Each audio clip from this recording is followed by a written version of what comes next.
열왕기하 15장 27절부터 38절 말씀 마음을 집중하시고 함께 읽어보십니다.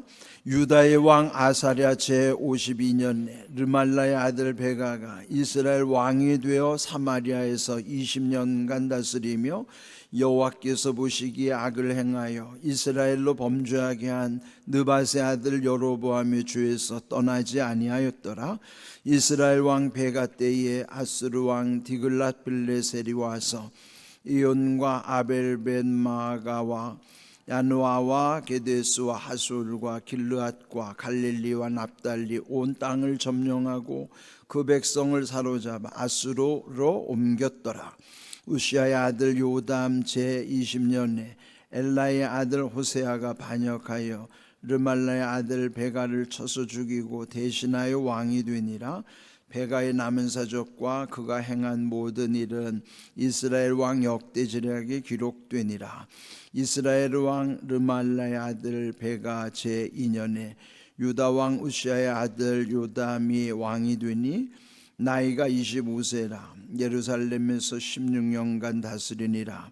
그의 어머니 이름은 여루사라 사독의 딸이더라. 요담이 그의 아버지 우시아의 모든 행위대로 여호와께서 보시기에 정직히 행하였으나 오직 산당을 제거하지 아니하였으므로 백성이 여전히 그 산당에서 제사를 드리며 분향하였더라. 요담이 여호와의 성전의 윗문을 건축하니라.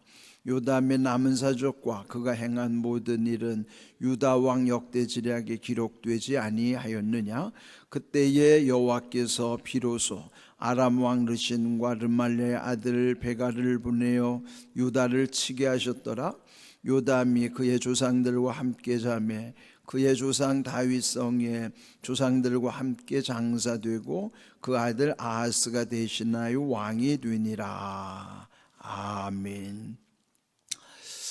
역사서인 열왕기서를 묵상하면서 여기 여러 왕들, 지금 이 분열 왕국, 북쪽 이스라엘의 19명의 왕들, 또 남쪽 유다의 20명의 왕들, 전체 39명의 왕들에 대한 하나님의 평가, 그것이 이제 이 열왕기서에 다 기록이 되어 있는 것이에요. 근데 이 말씀을 읽으면서 여러 가지 반복되는 구절, 그게 마치 어떤 하나의 패턴을 이루는 것을 볼 수 있을 겁니다.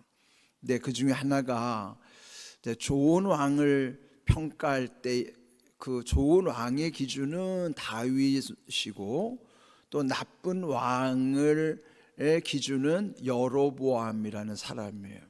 여기도 오늘 보면 여로보암의 길이라는 걸 여기서 강조하는 게 나오죠. 다윗의 길을 갔느냐 여로보암의 길을 갔느냐. 근데 보통 북이스라엘은 여로보암이 첫 번째 왕이었잖아요. 그의 악행은 하나님의 성전 대신에 오히려 자기 멋대로 제단을 세우고 금송아지를 만들어 하나님이라고, 그래서 그 백성을 우상 숭배하게 한 죄. 우상 숭배죄는 십계명에서도 가장 중죄죠. 가장 악한 죄. 그래서 여기도 계속 보면은 여로보암의 죄, 이 말을 계속 강조하는 내용이 나와요. 그 다음에 남쪽 유다에서는 다윗 왕을 좋은 왕이기 때문에 그 왕과 비교하는 내용들이 나오죠.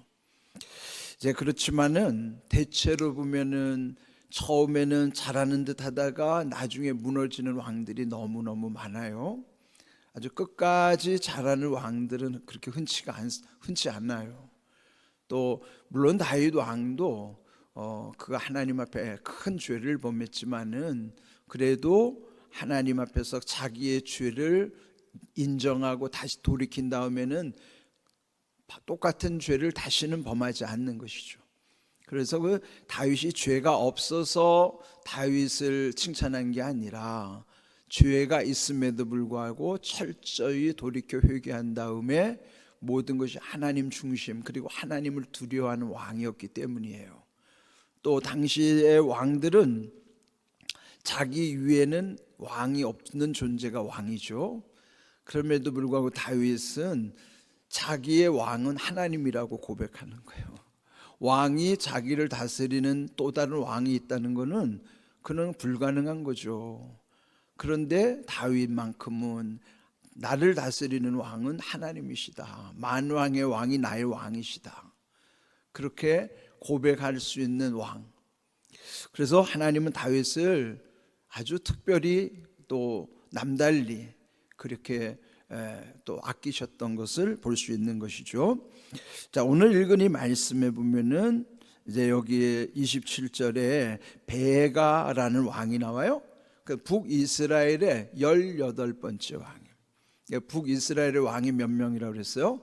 19명인데 18번째면은 이제 마지막 왕 직전의 왕이 이 사람이. 그러니까 베가, 다음에 오늘 여기 또 호세아라는 인물이 나오는데 호세아가 마지막 왕, 19번째 마지막 왕이죠. 그런데 여기 베가에 대한 기록 27절, 유다의 왕 아사랴. 이제 여기 아사랴가 아사랴 제52년. 그 말은 남쪽 유다 아사랴 왕이 52년을 통치하는데 그 마지막 해가 되죠. 근데 여기 아사랴는 이제 여기 32절에 보면은 우시야라는 이름이 또 나와요. 같은 이름입니다. 아사랴, 우시야 동일 인물이에요. 그러니까 똑같은 사람의 이름이 두 개가 나오는 것이라 좀 헷갈리기가 쉽지만은 27절에 아사랴, 32절에 우시야 동일 인물인데 그는 52년 동안 유다를 통치했는데 그 52년 차이에 이 북쪽의 이스라엘은 르말레의 아들 베가라는 사람이 왕이 되어서 사마리아에서 20년간 다스렸다 그랬어요. 지난 시간에 베가는 그 직전의 왕을 또 처단하고 부가히야라는 그 왕을 처단한 다음에 반역을 해서 그가 왕이 된 거예요. 북쪽 이스라엘은 9왕조라는 것은 9번 반역이 있었다는 거예요. 왕조라고 하는 왕의 첫 번째가 왕조잖아요. 그러면은 그 왕조가 아홉이나 된다는 것은 9번이나 반역 사건이 있었던 거예요. 쿠데타가 9번 일어났다는 거죠. 그 얼마나 그게 그 시대가 불안정하고 또 그러면 백성들이 얼마나 고통에 시달릴까를 한번 우리가 상상할 수가 있겠죠. 자, 그럼 베가에 대해서 여기 어떤 평가했냐면은 첫 번째 그는 반역을 저지른 왕이었다 그랬어요. 두 번째 평가 28절 여호와께서 보시기에 악을 행하여, 이게 중요하다 그랬죠. 사람의 평가보다 중요한 것은 하나님의 평가예요. 하나님이 보시기에 어떠한 것이 중요한 것인데 베가를 평가하기를 여호와께서 보시기에 악을 행하였다 그러면서 이스라엘로 범죄하게 한 느밧의 아들 여로보암의 죄에서 떠나지 아니하였더라. 이 여로보암의 죄에서 떠나지 않았던 왕들은 많았어요. 북쪽에. 그는 첫 번째 왕이 여로보암이 금송아지 우상 숭배한 죄를 계속 따라갔다는 거예요. 그는 물론 그 당시 백성들이 너무 좋아하기도 했지만은 어떤 정치인들의 문제는 민심에 약한 거예요. 이것도 잘못 건드리면 이거 또 백성들이 밀란을 일으키지는 않을까? 또 그런 이면에는 또 자기도 즐기는 게 있어요, 그 속에. 그러니까 여기에 이 결국 베가는 중요한 하나님의 평가에 있어서도 그는 악한 왕이었고 그 까닭은 여로보암의 죄에서 떠나지 아니하였기 때문이라 그랬습니다. 자, 그 결과 그 시대가 또 어떠했는가? 29절 그때 베가 때에 아수르 왕 디글랏빌레셀, 그 아수르는 그 북방에 있는 강대국이에요. 우리나라 주변을 보십시오. 우리나라 주변에 다 우리보다 강한 나라들이잖아요. 우리가 지난 세월에 역사상 5,000년 역사에 그 외세 침입을 당한 게 뭐예요? 우리가 약하기 때문에 우리 주변에 다 강대국이에요. 지금도 다 강대국들이 둘러싸고 있잖아요. 러시아도 중국도 또 아래 일본도 그러니까 우리 주변에 있는 나라는 다 강대국이 우리들로 싸고 있어요. 그런데 여러분, 그래서 우리가 5,000년 역사에 외세 침입의 고통을 겪는 세월이 얼마나 많았습니까? 그런데 지금 우리가 이렇게 된 거는 이게 결코 이게 당연한 일이 아닙니다. 지금 우리가 이 나라의 국군이 상승하는 때잖아요. 예? 그걸 생각하면 참 너무너무 하나님의 은혜가 감사한 거예요. 5,000년 역사 중에 매일 외세에 당하기만 하고 고통을 겪던 우리 민족이고, 우리 조상들은 그렇게 살았어요. 언제 우리가 세계의 중심이 된 적이 있었습니까? 경제력 10위에 국방력 5위라는 때는요, 상상을 못했던 때입니다. 그러니까 그것도 강대국에 둘러싸여서 우리나라가 이렇게 지금 엄청난 세계적인 위상을 갖춘다는 게, 이게 과연 우리의 힘일까요? 저는 이게 하나님의 놀라운 은혜라고 생각합니다. 그래서 여러분, 우리 이거 교만하면 안 되는 거예요. 당연한 일이 아닙니다. 우리는 항상 겸손해서 정말 이 시대에 하나님이 왜 이 나라와 이 민족을 이렇게 세울까에 대해서 늘 관심을 기울이고, 하나님의 선하신 뜻이 이 나라와 이 민족을 통해서 이루어질 수 있도록 더 기도해야 된다고요. 자만하면 큰일 나는 거예요. 그런데 이 베가 왕 때는 그 북방의 강대국 아수르가 결국은 쳐들어온 겁니다. 그렇게 해서 거기 보면 여러 영토들이 나오지요. 그러면서 그 넷째 줄 보면은 온 땅을 점령하고 그 나라를 쳐들어온 거예요. 그러면은 그 백성들을 사로잡아 아수르로 옮겼더라. 포로로 잡혀간 거예요. 포로로 잡아갈 때는 아무나 잡아가지 않아요. 똑똑한 사람들 잡아다가 갖다 쓰는 거예요. 예? 가다가 포로로, 자기들 노예로 쓸만한 사람 잡아가지 별로 중요하지 않은 사람 안 잡아간단 말이에요. 그러니 이게 얼마나 지금, 결국 그래서 이 베가 때 아수르가 쳐들어와서 이렇게 엄청난 고통을 겪다가 그 다음 왕이 누군가 하면 호세아죠. 그럼 호세아 왕 때 이 나라가 이제 아수르에 의해서 멸망을 당하는 거예요. 주전 722년 나라가 208년 동안 분열돼서 208년 동안 지탱되다가, 근데 208년의 역사 속에서도 변란이 9번이나 일어났다면 그 북왕국 이스라엘이 얼마나 힘들었겠습니까? 이런 상황 속에서 지금 이제 그 마지막 호세아 왕 이제 30절을 보시면, 우시아 아들 요담 제20년에 엘라의 아들 호세아가 반역하여 이 베가를 쳐 죽이고 대신 왕이 되었더라. 여기 그럼 베가 18번째 북왕국 이스라엘 왕에 대한 평가는 딱 세 가지로 정리되는 거예요. 첫 번째, 그는 반역으로 왕이 됐다. 두 번째, 또 여호와 보시기에 악을 행하여서 그는 여로보암의 죄에서 떠나지 않았다. 세 번째, 결국 그래서 아수르에 의하여 무너졌고, 마지막 자기도 호세아라는 사람에 의해서 쳐 죽임을 당하고 마지막 호세아 시대에 그 나라가 무너지는 거란 말이에요. 참 이런 걸 보면은, 물론 우리는 앞으로 일어날 미래는 알 수 없어요. 그러나 미래를 예측할 수 있는 것은 과거를 보면 돼요. 왜 그럴까요? 상황은, 늘 말씀드리면 상황은 같지 않더라도 그 모든 원리는 다르지가 않기 때문이에요. 그러면 원리라는 거는 변하지 않는 거잖아요. 하나님 앞에 교만하면은 언제든지 무너지는 거예요. 이렇게 우리 근세사에서 이 공산주의라고 하는 게 얼마나 이 세상을 혼란스럽게 했습니까? 그런데 공산주의가 70년 만에 사실은 종말을 구한 거거든요.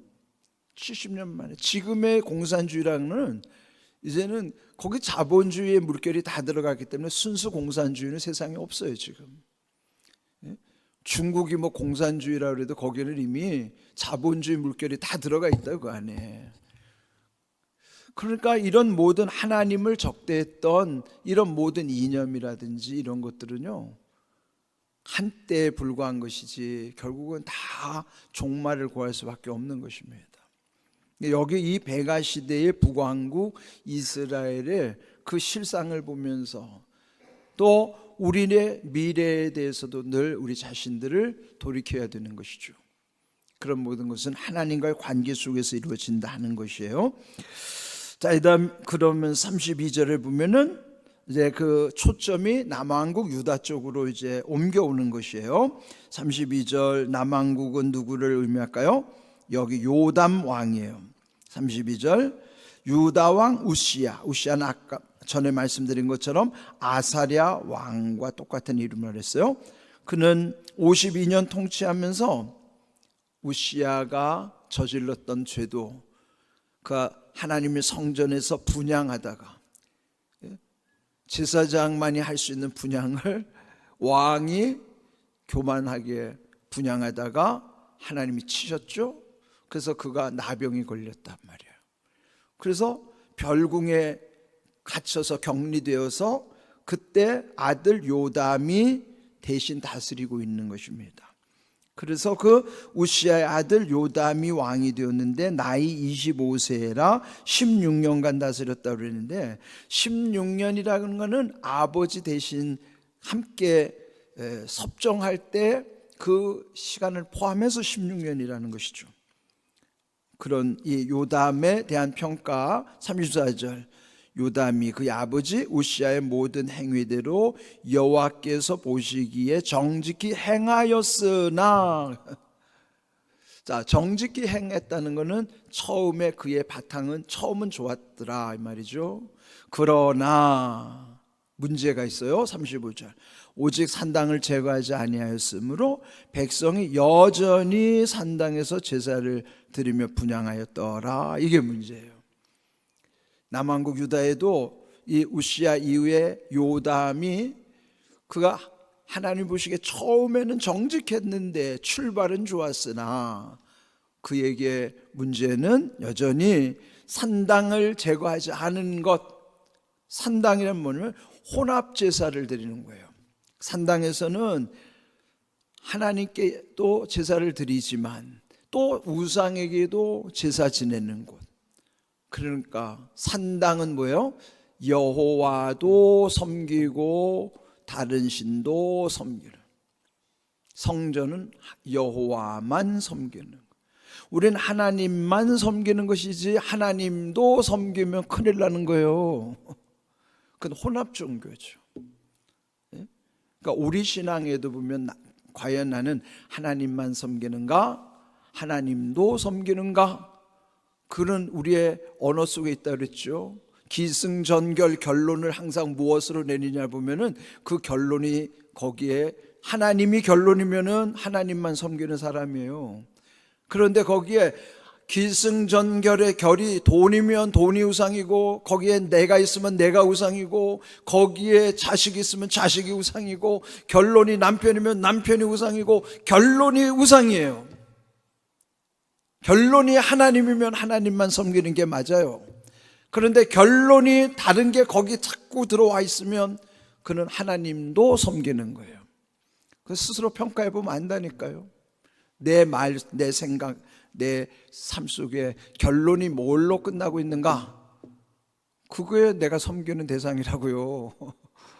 여러분 맨날 미워하는 사람으로 결론이 끝나면 그 사람이 여러분 우상이란 말이에요. 우리는 늘 생각해야 돼. 나는 결론이 하나님인가? 지금 제가 기승전결에 대해서 3일째 계속 강조하는 거예요. 나의 언어의 기승전결 결론은 뭘로 끝나고 있느냐? 우리는 그것과 섬김이 맞닿아 있어요. 하나님으로 결론이 끝나야 하나님만 섬기는 것이지, 거기에 결론이 돈으로 끝나고 나로 끝나고 누구로 그 사람으로 끝나면은 그 사람이 우상이란 말이에요. 그거 잘 생각하셔야 돼요. 우리는 하나님만 섬겨야 된다는 거 알면서도 하나님도 섬길 때가 얼마나 많은지 몰라요. 지금 이게 남왕국의 왕들이 범한 죄들입니다. 여기 요담도 다르지 않았다 하는 것이죠. 30절 그때 여호와께서 비로소 아람 왕 르신과 르발의 아들 베가를 보내 유다를 치게 하셨느니라. 그러니까 결국 유다도 또 외세의 침입을 당하는 거예요. 그때에 비로소, 오늘 제목이죠. 그때에 비로소는 결과입니다. 그러면 그때와 반대되는 게 뭐냐면 이제라고 하는 것이 우리에게는 차별이 있어야 돼요. 완전히 달라야 됩니다. 갈라디아서 4장 우리 한번 읽어보겠습니다. 그러나 너희가 그때는 하나님을 알지 못하여 본질상 하나님이 아닌 자들에게 종노릇 하였더니, 그때는 뭐야? 하나님 알지 못할 때, 그러면은 우리는 하나님 아닌 자, 마귀에게 종노릇 했던 때죠. 그러면 그때는 그랬다 하더라도 그 다음 9절을 읽어보겠습니다. 이제는 너희가 하나님을 알 뿐 아니라 더욱이 하나님이 아신 바 되었거늘 어찌하여 다시 악하고 천박한 초등학문으로 돌아가서 다시 그들에게 종노릇하려 하느냐. 이게 뭐예요? 이제 하나님만 섬겨야 되는데 왜 하나님도 여전히 하나님도 섬기냔 말이에요. 다른 것 같이 혼합 종교 사상. 왜 다시 옛날로 돌아가서 또 다시 옛날처럼 마귀에게 종노릇하고 죄의 종노릇하려고 하느냐? 이제는 하나님을 알 뿐 아니라 더욱 중요한 것은 하나님이 나를 알고 계시는데, 하나님이 나를 아시면 된 거 아니에요? 나만 아는 것이 아니라 하나님도 나를 알고 계시는데 이제는 돌아가면 안 된다는 거죠. 우리의 삶은 그때와 이제는 달라야 되는 거예요. 그때는 몰라서 그렇게 살았다 하더라도 이제는 오직 하나님만 섬기는 믿음 가운데서 하나님의 은혜를 누리는 삶이 되어야 한다는 것이죠. 여러분의 모든 삶이 그때와 이제가 분별이 되는, 그래서 이제부터는 옛날로 돌아가는 삶이 아니라 오직 주님만 바라보고 주님과 함께 우리의 모든 끝까지 천성을 향하여 달려가는 삶이 되기를 주님의 이름으로 축복합니다. 아멘.